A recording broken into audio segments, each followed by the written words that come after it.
Bom, professora, nós temos um total de 5 perguntas. E a primeira delas é a seguinte.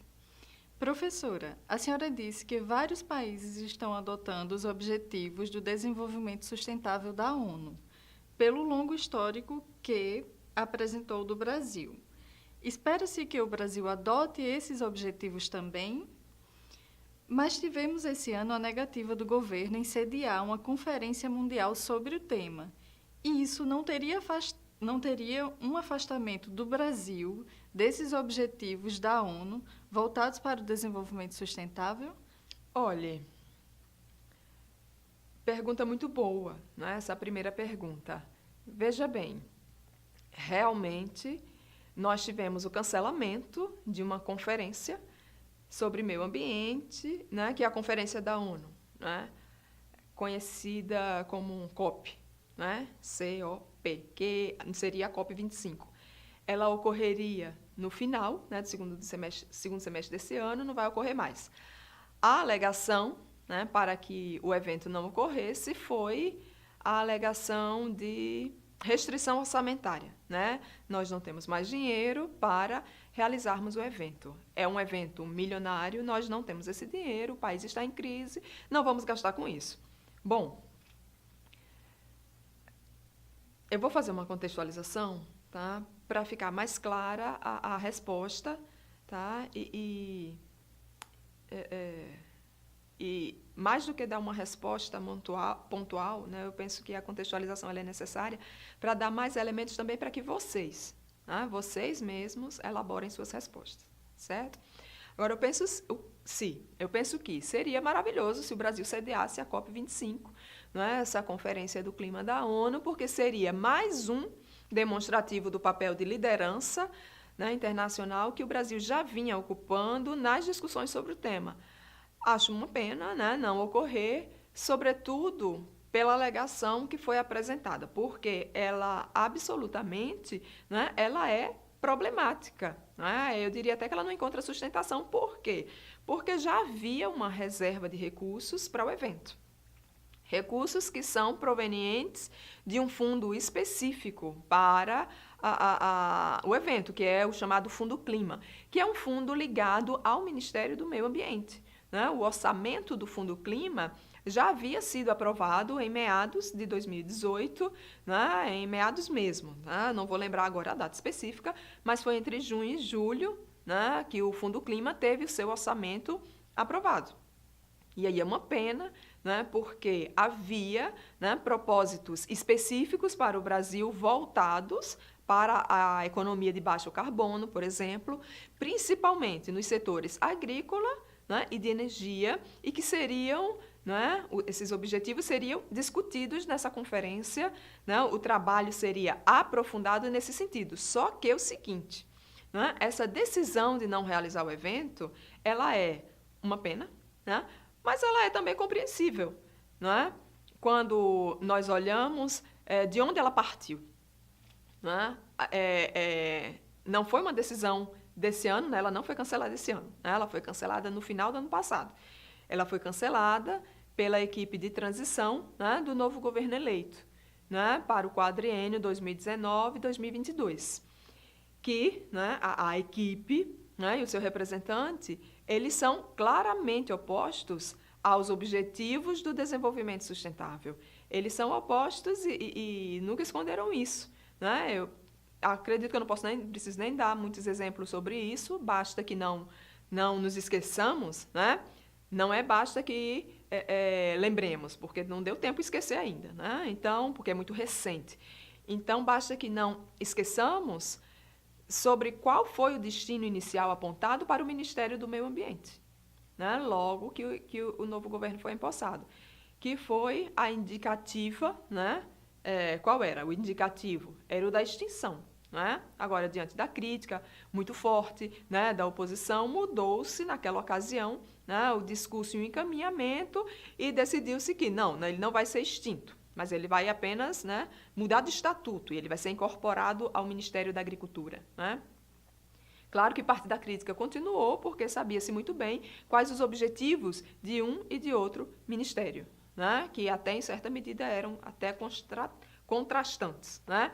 Mas, enfim, a COP25 ela era considerada, inclusive, por membros do governo Temer, né, uma clara demonstração da liderança que o Brasil tinha em termos mundiais para discutir o desenvolvimento sustentável. Inclusive, a equipe do governo Temer comemorou, né, a indicação do Brasil como sede da conferência de 2019.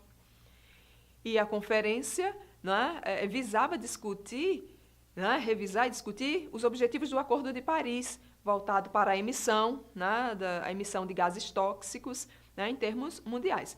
E, claro, o candidato eleito, no final de 2018, já havia há muito se colocado contra o Acordo de Paris. Então, não haveria, né, obviamente, razão para que aquela equipe de transição, pensando nos trabalhos, né, de 2019, né, aceitasse que a conferência fosse aqui sediada. Então, a questão financeira foi colocada como justificativa, mas ela é meio estranha, né, porque já havia, né, um fundo reservado para isso. E aí a sua pergunta me leva a dizer o seguinte, que o Brasil ele vem caminhando nos últimos tempos em uma direção, de certa forma, contrária àquela que vinha seguindo na ONU em termos de negociação sobre o clima. A candidatura do Brasil para a COP25 foi fruto desse lugar que o Brasil ocupava na cena internacional e foi fruto também da negociação com os países vizinhos, foi fruto de negociação com países da América Latina, né? Então, a aprovação do Brasil como país sede foi um trabalho de anos e que acabou, né, em poucas horas de trabalho lá da equipe de transição. É uma pena, mas não é surpreendente, né? Era esperado esse tipo de posicionamento naquele momento, né? E aí o que é que acontece, né? O que eu vejo é que há, como você pergunta, um abandono, sim, do papel de liderança do país em termos de discussão ambiental, de preservação, de combate às mudanças climáticas, e isso, sem dúvida, né, leva o país a perder, né? Enfim, só perdas, né? Perdas que são perdas também de investimentos na área, né? Investimentos voltados para a produção de energias renováveis, por exemplo. Sem falarmos na proteção às pessoas passíveis de serem atingidas por problemas climáticos ou por questões que envolvem, de alguma maneira, a relação com o meio ambiente. E aí eu me refiro aos povos indígenas, aos remanescentes de nações indígenas, né? O que foi que aconteceu, por exemplo, com a FUNAI? Por medida provisória, né? A FUNAI ela saísse do Ministério da Justiça e foi para um outro ministério, né? Foi para que ministério? Foi para o Ministério da Mulher, né? Ministério da Mulher, da Família. Enfim, mas não foi só esse aspecto, essa mudança, né? Vem aí a preocupação, né? A preocupação com a retirada do poder da FUNAI de estar cuidando dos processos de demarcação, né, de terras que, de alguma maneira, afetaria a vida dos indígenas. Isso passa a ser atribuição do Ministério da Agricultura. Quer dizer, tudo isso faz parte de uma agenda de trabalho voltada para lidar com o meio ambiente, que é diferente, que é distante daquilo que o Brasil vinha, né, vivenciando nos últimos anos. Então, penso que é isso. Então, apesar do cancelamento ter sido do final, né, de 2018, ela vem integrando, né, a administração desse novo governo que, de certa forma, nega, né, as mudanças climáticas, ela nega, na verdade, prefere negá-las. Por quê? Porque, de certa medida, considera as mudanças climáticas como são, na verdade, seriam princípios da ideologia marxista, né, que rondaria as mentes de algumas pessoas. Pelo menos foi isso que ficou, né, claro, na fala, né, do indicado para o Ministério das Relações Exteriores, né, o Araújo, não lembro agora o nome completo nele, acho que é Ernesto Araújo, né, que, quer dizer, enfim, a questão financeira. Vou fechar falando sobre isso. Um evento como esse, o orçamento gira em torno de 400 milhões. Né? 300 e tanto, quase 400 milhões. A equipe de transição alegou que era muito dinheiro, né? Para sediar um evento. Primeiro que não é qualquer evento, né? E, como eu já disse, esse dinheiro já tinha um fundo, né, reservado para tanto. E não seria só o Brasil a custear. Parte do dinheiro que vai custear um evento como esse vem da própria Organização das Nações Unidas, via Agência de Mudanças Climáticas da ONU. Essa agência financia parte do evento, né? Outra parte é financiada pelas empresas patrocinadoras do evento, que não são pequenas e que não são poucas, né? Então, o Brasil ele não arcaria sozinho com a conta, né? Além disso, a parte do Brasil, né, já tinha... já existia, já estava reservada pelo Ministério do Meio Ambiente por meio do Fundo Clima, né, com orçamento aprovado em meados de 2018. Então, o problema orçamentário parece não existir, certo? Então, é uma falta de visão estratégica ou uma busca, né, para afastar um suposto marxismo que parece rondar as mentes de alguns. Enfim, é uma falta de visão estratégica que não considera que um evento desse porte representaria uma agenda de desenvolvimento, né, uma efetivação certa de um cenário de negócios, voltados não para a exploração irrestrita do meio ambiente. Representaria, né, um cenário de negócios voltado para o desenvolvimento sustentável. Então, há um movimento grande na economia, com repercussões no curto prazo já, né? Mas a intenção é que seja no curto, no médio e no longo prazo. E sem falar no público que um evento como esse traz para o país, né? O que as últimas COP vêm demonstrando é que o público, né, que vai para o país sede é de cerca de 30 mil pessoas. Vocês imaginem 30 mil pessoas vindo para o Brasil, né, lá no finalzinho do ano. Essas 30 mil pessoas viriam para cá para quê? Para pegar um bronzeado ao longo da nossa longa orla marítima? Não, né? Até poderia, né? Mas, enfim, mas não. O objetivo não é esse. O objetivo dessas pessoas, né, seria outro. Essas pessoas viriam imbuídas de propósitos, né, para transformar em ações voltadas ao desenvolvimento sustentável. E outra, gente.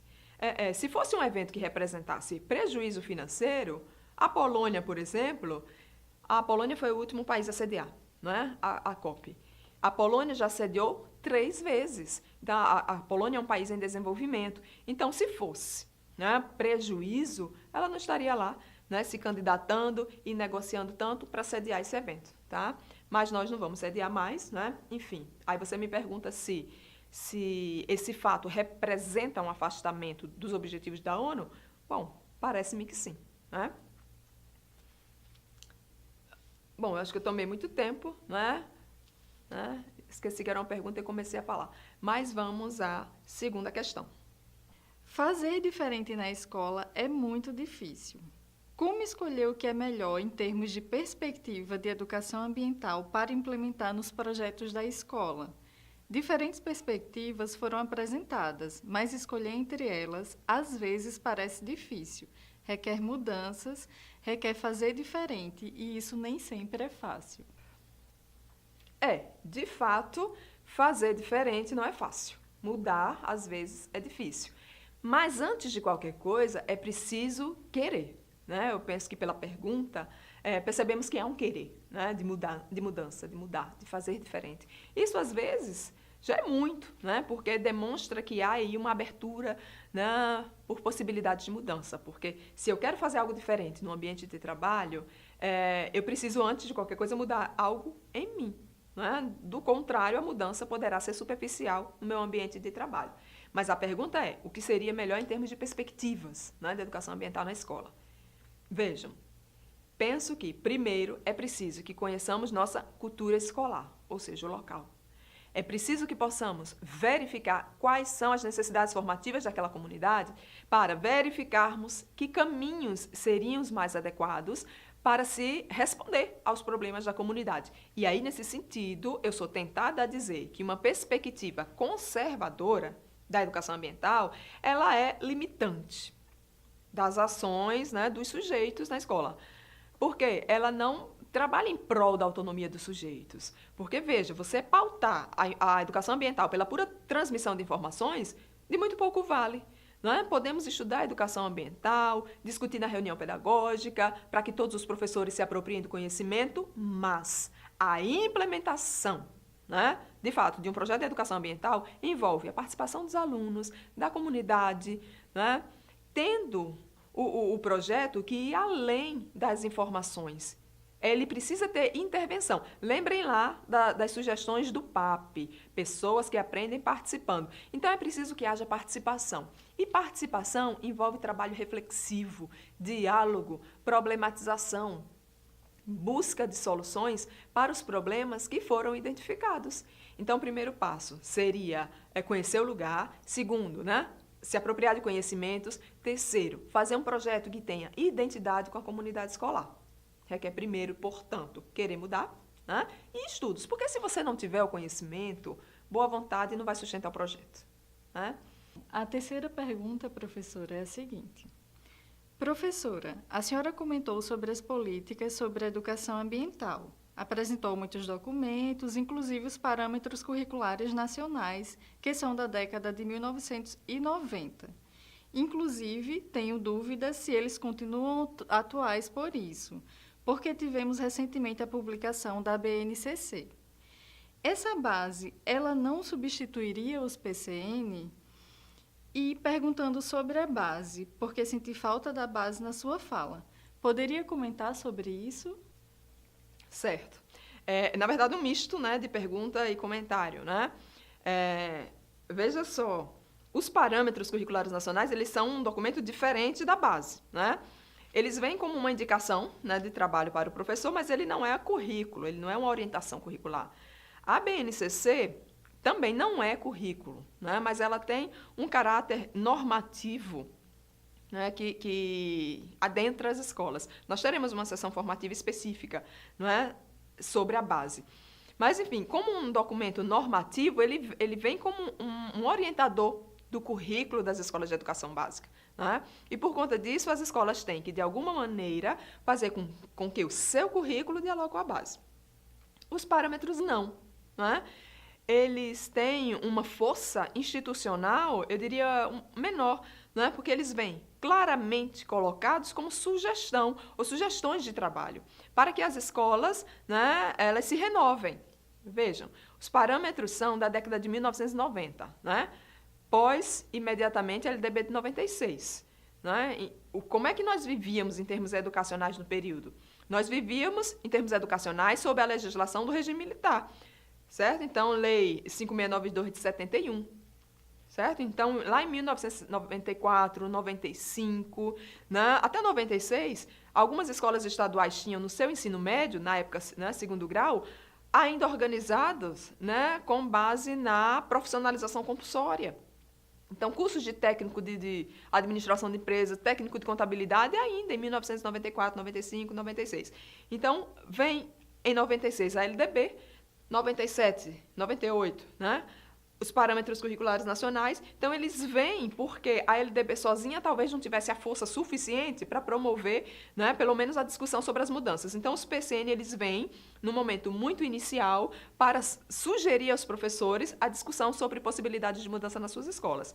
E aí vem a BNCC em um outro momento, um momento em que as discussões sobre mudanças já estão amadurecidas, certo? E aí, você pergunta se a base substitui os PCN, eu digo que não. Eles continuam como sugestões para os professores. Até porque nós não podemos dizer que os parâmetros eles estão superados na sua totalidade. Porque nós temos, em algumas áreas, uma crítica séria.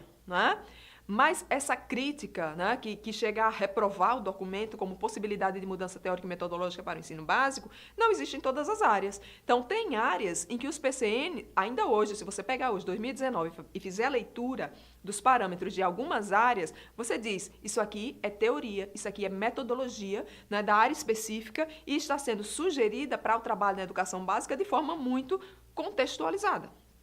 Então, eles deixaram de existir? Não podemos mais considerá-lo? Eu diria que não, de forma alguma. Eles continuam nos ajudando no que é possível. Eles não foram substituídos por conta da base em termos de não existe mais esse documento, não vamos mais dialogar com eles. Não.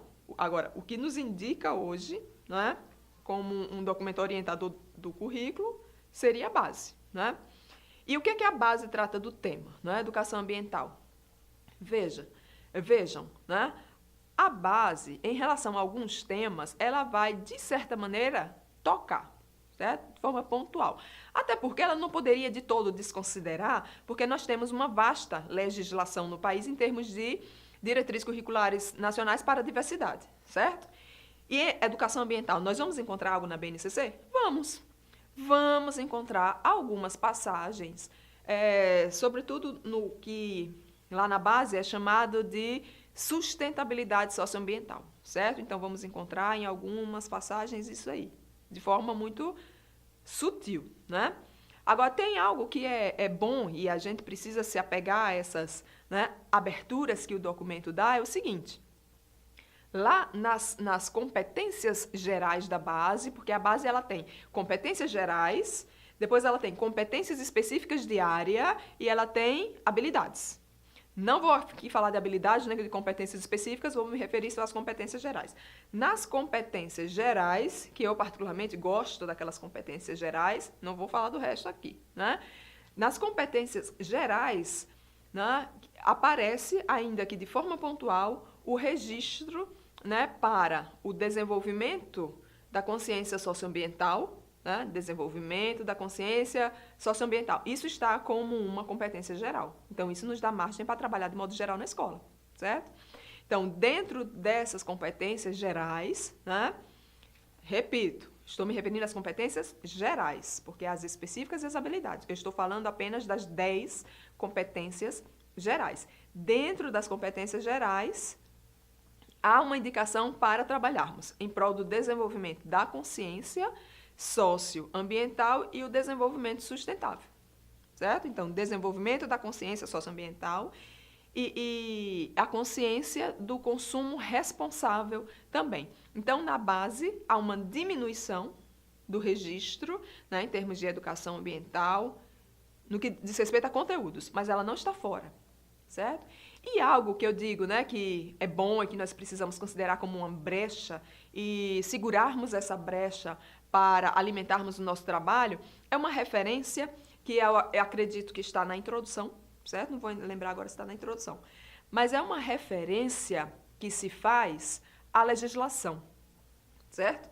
A alegação de que há temas específicos dentro da educação nacional que devem ser trabalhados de acordo com a legislação específica pelas escolas, diretamente pelas escolas. Ou seja, as escolas devem incorporar aos seus currículos o que reza sobre a educação ambiental, né? Especialmente a legislação de 1999 e a de 2012. Nós vimos isso aqui?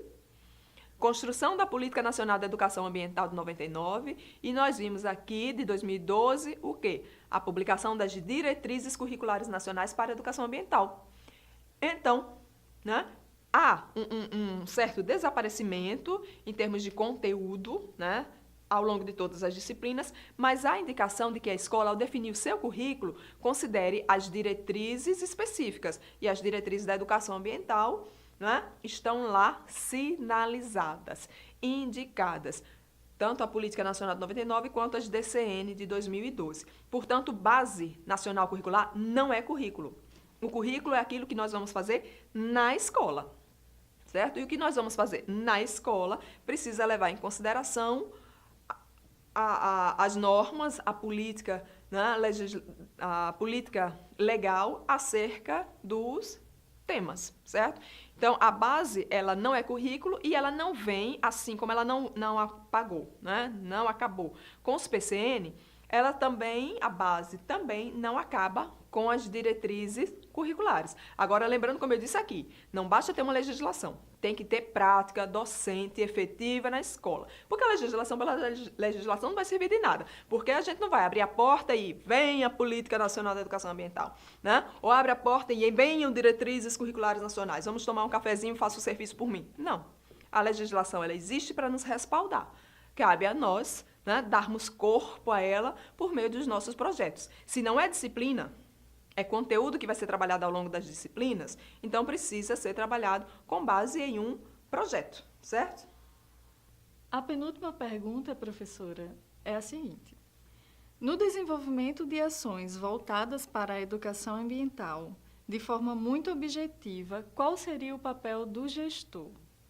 Bom, de forma bem objetiva mesmo, né, porque nós não temos mais tempo. Então, qual o papel do gestor? Né? É o papel de ser um incentivador constante, né? Abrindo espaço para que os professores tenham condições, né, com base em tempo e espaço disponíveis, eles tenham condições de trabalhar na escola. Certo? Agora, lembrando, não trabalhar a temática pela temática. A temática ela precisa ser relacionada com o ambiente local, certo? Com a escola X, com alunos Y, Z, porque cada escola tem uma identidade. Muitas vezes, e eu já vivenciei isso como professora de rede municipal, né? Trabalhando em 2 escolas, próximas, inclusive espacialmente uma da outra, mas elas tinham vivências diferentes, porque essas vivências elas dependem dos alunos. Então, o gestor precisa ter conhecimento, né, sobre a temática educação ambiental para ele ser um incentivador ou melhor acompanhar o trabalho dos professores e ele precisa, né, fazer com que haja uma mobilização para que a sua equipe trabalhe, né? Esse trabalho de incentivo, né, de proposição, ele, na verdade, ele está dentro de uma ação maior do gestor. Qual seria essa ação? A perspectiva de trabalho da gestão democrática, né? Ou seja, o gestor ele precisaria levar para a sua escola o desenvolvimento de relações socioambientais equilibradas. E aí, nessa perspectiva, né, a gestão democrática ela se efetiva muito bem quando há possibilidade de participação respeitosa de todos os membros da comunidade escolar. Então, cuidar, né, para que haja possibilidade de construção de projetos sobre o tema, né, e algo que eu, né, falei, eu acho que já comentei em algum momento sobre gestão democrática, a atenção que nós temos que ter, né, com a formação, qualificação dos professores. Isso integra os princípios de gestão democrática. Então, como gestor, como gestora, eu preciso identificar quais as necessidades formativas dos meus professores para buscar alternativas de formação, junto com a Secretaria da Educação, com parcerias com as universidades ou com colegas da própria rede de ensino que tenham aquela qualificação que pode responder às necessidades formativas daqueles professores. Então, eu vou buscar, né, como gestor. Então, vamos trabalhar determinados temas. Né? Meus professores não estão preparados, então vou tentar, né? Vou buscar alternativas para melhorar as condições de trabalho dos meus professores, certo?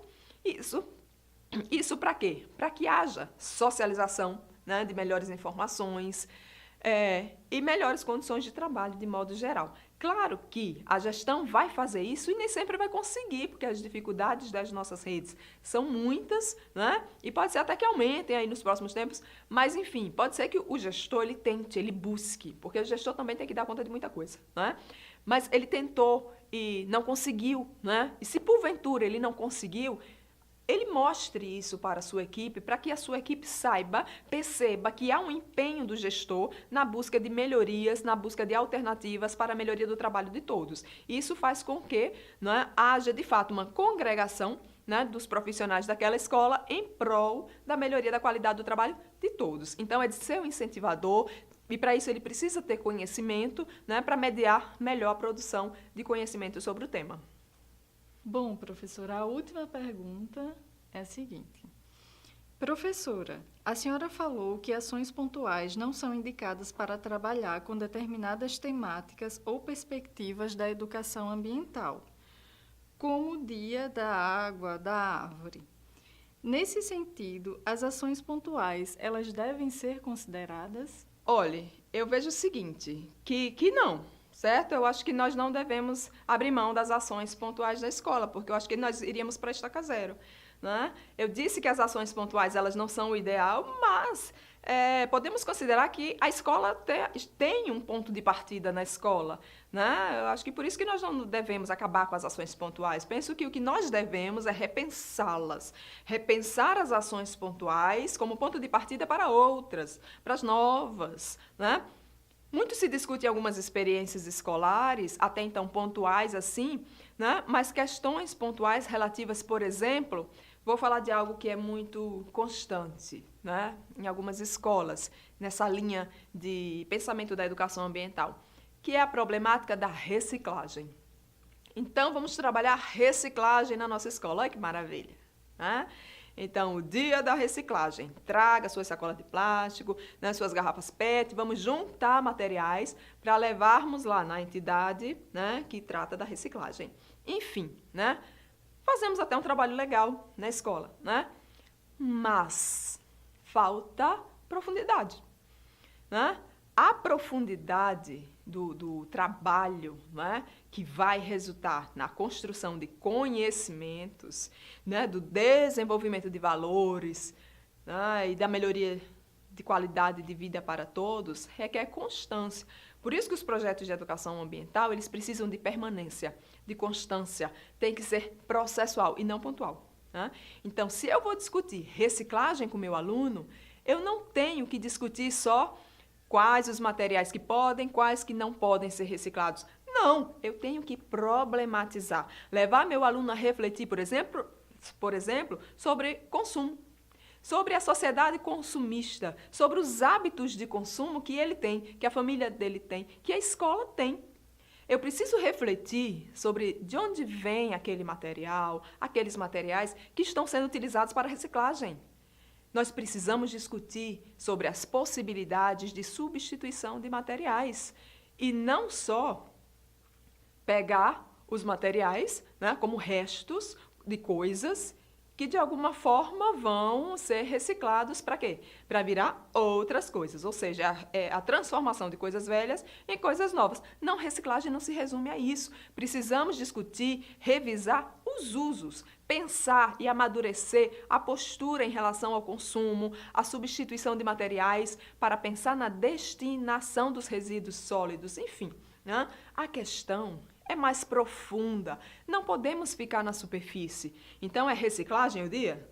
Tá, então vamos discutir o que se recicla. Nossa, se nós pontuarmos a ação, nós vamos ter aqueles alunos que vão dizer, nossa, eu sou cidadão nota 10. Precisa ver a quantidade de lixo que eu produzo na minha casa, né? Eu dou trabalho para reciclagem, viva a reciclagem, né? Graças ao lixo que eu produzo.